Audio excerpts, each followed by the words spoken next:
Hello everyone, hope you enjoyed that little short film. I had a lot of fun making it. Before we take a look at the final map, I wanted to just bring you all through the history of the design process. And that starts back at a older challenge, I think like quite a few months earlier, that I was working on with Verkip. So it was primarily kind of set up as a dark ride, I think inspired by the Mummy ride. And I'd been playing the Jedi Survivor game, so you can see I was working on the Mantis ship here. Max modded in some cool sci-fi scenery pieces, so I was playing around with those. And you might recognize I had built sort of a destroyed AT-AT, so I kind of rebuilt that on the new map in a slightly different spot. And yeah, I just wanted to show, I did have some dark ride ideas, so I took this sort of first perspective hangar idea into the new map. This didn't all work out. We were thinking of having this sort of planet fight here. And yeah, and then one other cool idea was it was going to be sort of like in the game you travel between worlds and the ship always lands on a hangar. So there's going to be a monorail going through hyperspace. And then I think I built the ship over here, copied it back here, and then I started really detailing it out, but I didn't finish this side. So I got that all done on the final map. And then Verkip built this beautiful spaceport. So I threw their name on it and put that on the new map. And then you can see I was also imagining some sort of a speeder test. And so that got finished on the final map as well. But yeah, just an example of don't throw things away, and worth trying stuff even if it doesn't work out. Maybe it'll inspire you later. So let's pop over to revision 1 of the challenge map. All right, so we've jumped over to where I was working on the Star Destroyer, and yeah, you can see what I did is I had that rough mock-up, and then I actually blueprinted that, tilted it flat so it was easier to build. So I built all the details in flat to just minimize the time I have to spend on this weird rotation. So I got in all these kind of cable pieces. We can take a look at what's in here. These module pieces I think are from Future in Space mod. I actually have some upside down AT-AT heads as turrets with my favorite foot piece. That's from Future in Space as well. This is a great little greebling piece. It's actually gigantic right here as the making the bridge of the Star Destroyer. Lots of little greebling, lots of tilted cubes to fit in here. These little radar pods with these rivet pieces. More foot pieces. This is just the best piece. Yeah, I have this all destroyed. And I built this on the grid, and then I would just select the piece in place with Transform Anarchy and just tilt it a little. And I think it adds a lot of texture without doing a ton of work. And redid the engines as well. And then I blueprinted that, and you can see I tilted it down obviously, but I also kind of gave it a little spin sideways just to get off grid a bit. And then I was just bringing in some of these debris pieces that I'd like to represent the tip, and so that gets put over here on the final map once I bring this blueprint in. All right, let's head over to the next step. All right, so here is the diorama challenge map where I finished my Star Wars idea. You can see I've brought in the spaceport. I'm working on roughing out some things. Hit a path up here with the robots. Decided this would be some sort of like show scene, more of a dark ride area. This is going to be the Star Destroyer interior, and then started mocking this up. I don't think I use, besides these roof pieces, I don't keep the engine or this weird hieroglyph block. I was just blocking out the scale and just seeing if that would even work here. Yeah, so it was worth just experimenting and just doing some quick mock-ups. And then this went here as well.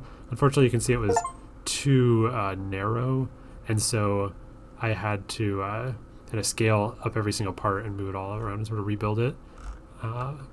But yeah, I was happy with how that turned out. And that's about it at this stage, just kind of blocking out the terrain, seeing where things will go. And yeah, most of these terrain pieces as well changed, but it's just helpful to see. It's like, what are my main key set points that the car will be going through, where do I want to spend my time. All right, let's move on to the next revision.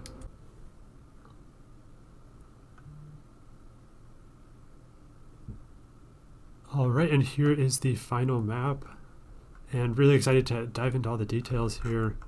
So starting at the entrance, I made this little custom sign with the story, and then it moves when the train comes in and these doors open. So we have our entrance queue here, inspired kind of by the Disneyland Rise of the Resistance. And then I did the forced perspective trick here. So these guys are very shrunken down, but there's some cues I think to connect them with the Stormtrooper models. the size of these entry ramps. Some little details like a mouse droid, and yeah, these TIE fighters as well.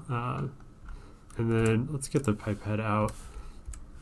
Yeah, this foot piece I just used everywhere. It's fantastic. It's got like every different side of it. You can just make cool decorations with.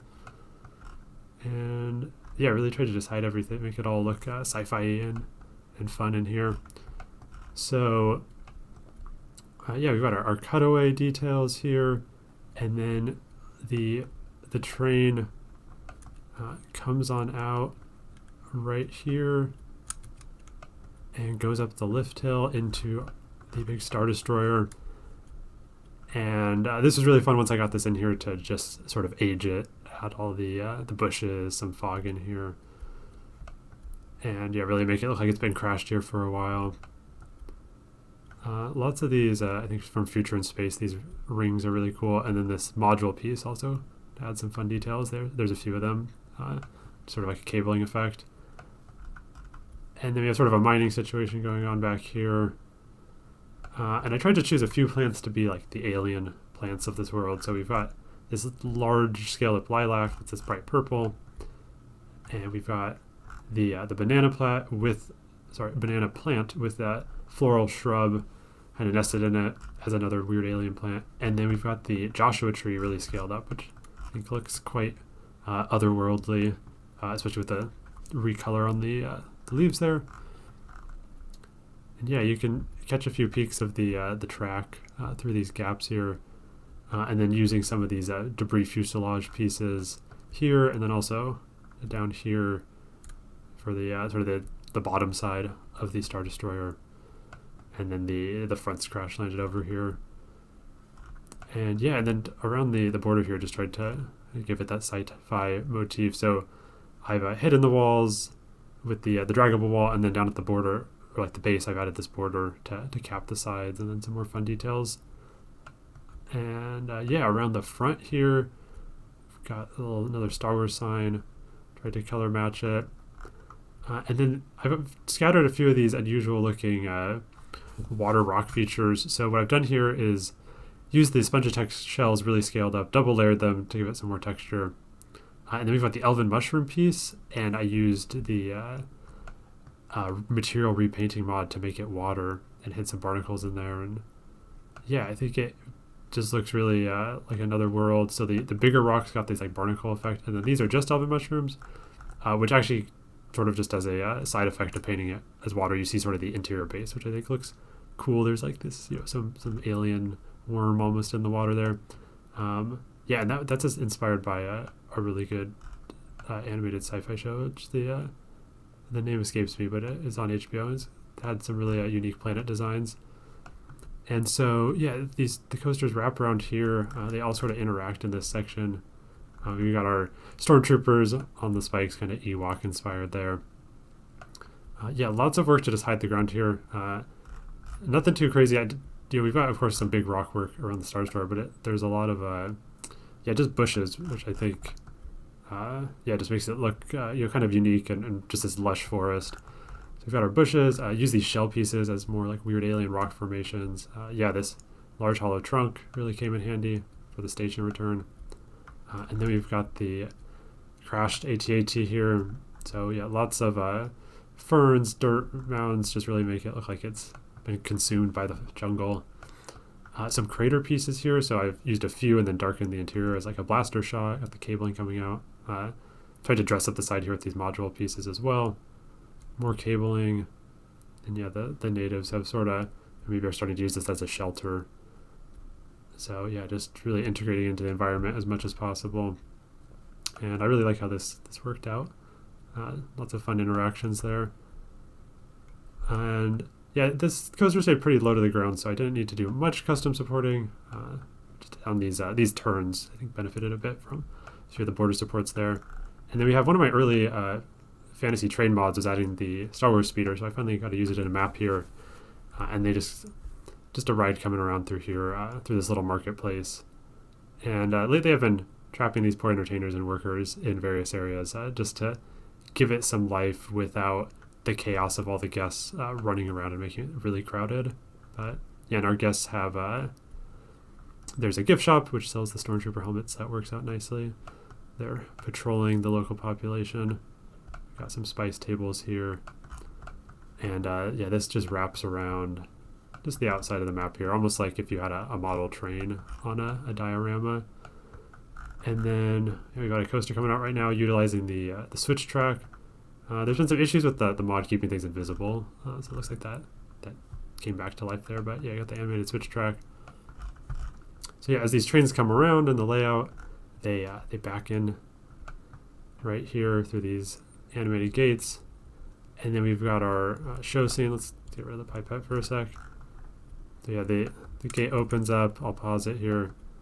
It's got sort of the Jabba the Hutt vibes from Empire Strikes, or Return of the Jedi, excuse me, down into a little Rancor type pit. And then we've got Cal Kestis coming here as this door opens to save the day. And yeah, we can take a look at some of these models. It's a little hard to see because, here, let's just delete some of these fogs. So we've got Max Rebo, the musician Elephant Man, also from Jabba's Palace. And I tried to give him, he sort of got a weird xylophone thing in the movie. So yeah, he's got his little drum kit and xylophone there. And then yeah, we've got some peeps, different aliens and people all coming together in this little bar here.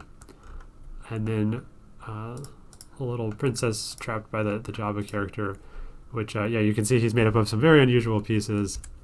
So we've got a hippo, another hippo, an ancient vase, a haystack, which this is just the best piece ever. It's got a little frown, the nose, that is all in the haystack.